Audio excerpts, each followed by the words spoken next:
Everyone, this is my first video of 2013 and I am still working with the Studio Calico December 2012 kit, which is the 34th Street kit, and I have the Penn Station and Herald Square add-ons. And I'm scrapping some photos today, pictures I took of my sister and her fiance right after they got engaged, kind of as an engagement photo shoot. And I'm going to scrap these pictures a couple different ways. This particular layout is going to be about everything that goes wrong when you're trying to scrap photos. So I just rummaged through the paper to see what I wanted, and I decided to mat the photos all together on this dark wood grain paper from Crate Paper. And I'm just using my centering ruler. This one is by Fiskars. I had some questions on the last video about who makes this centering ruler and do I like it as much as I like the Tim Holtz ruler or whatever. My Tim Holtz ruler, the lines wore off, so it was hard. It was getting hard to use it to do things like this. So that's why I got this one, just to have something where I could see the lines really clearly. But I still use the Tim Holtz one to cut because it has the metal edge. So now that I have the photos matted on the dark, I need to find a paper that I want, and this is the one that I want. This is by Tim and Beck, I think, for Studio Calico. And this is the price strip, and I'm just going to cut it in half to make 2 1/4-inch strips.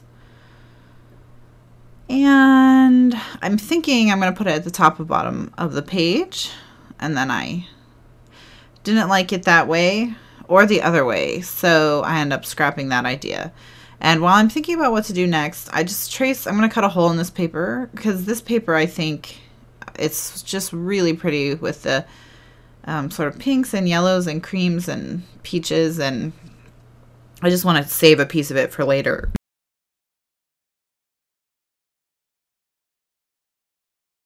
So I just traced around my photo mat and cut a hole with my Fiskars trimmer. If you have a Fiskars trimmer that style, it's easy to cut a hole in something.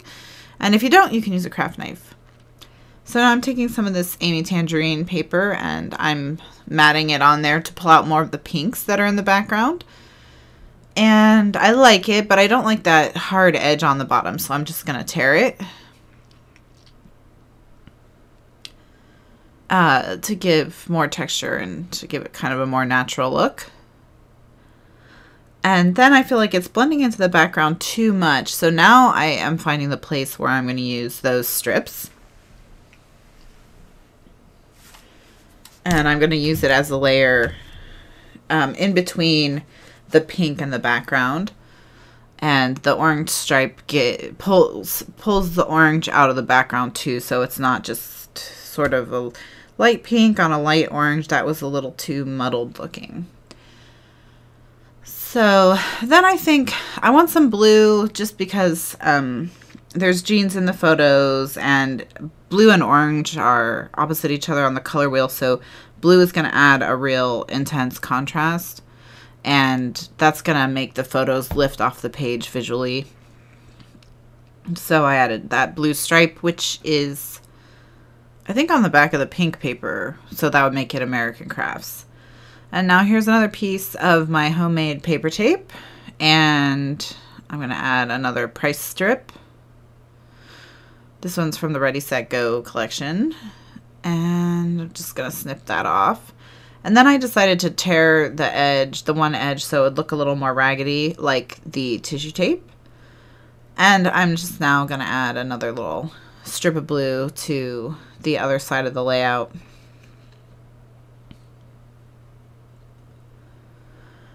So I have blue on both sides. And you can see how the blue really separates the photos from the background. And so now I'm ready to commit to this paper. So I'm just putting Miracle Tape around the opening and gluing everything down. And now I want to move on to titling. And so I've got these letters from Basic Gray that are from the kit. And they're gray with a little crosshatch pattern, a diamond pattern. And I'm going to title it Photo Shoot Realities.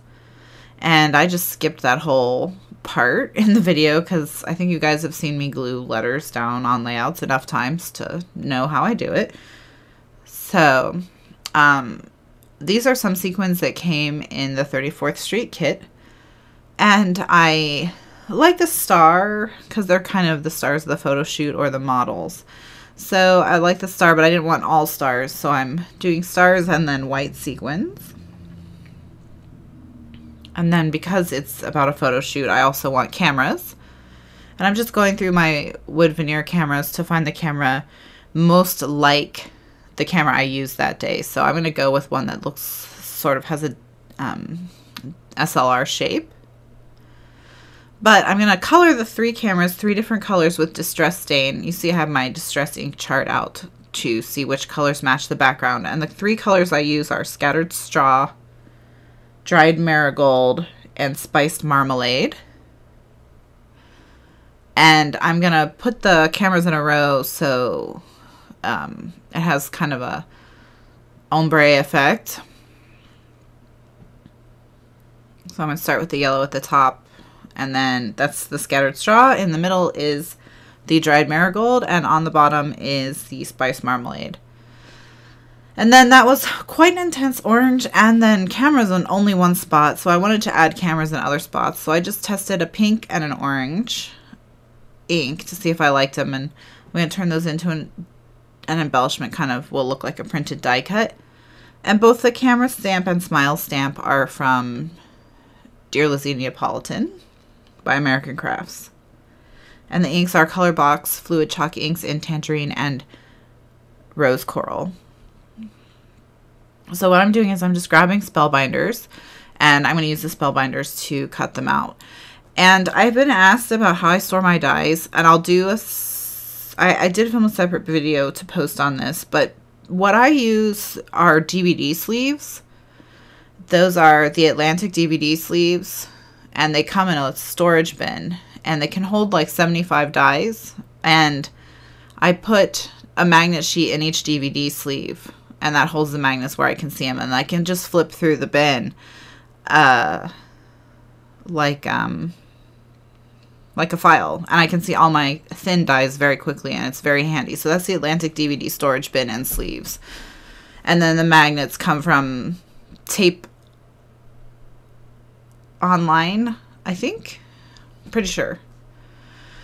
So I added that. I just grabbed a piece of orange scrap paper from Pink Paisley, one of their Halloween collections, actually. It has skulls on it, but it's very little scallop is showing, so you don't see any skulls.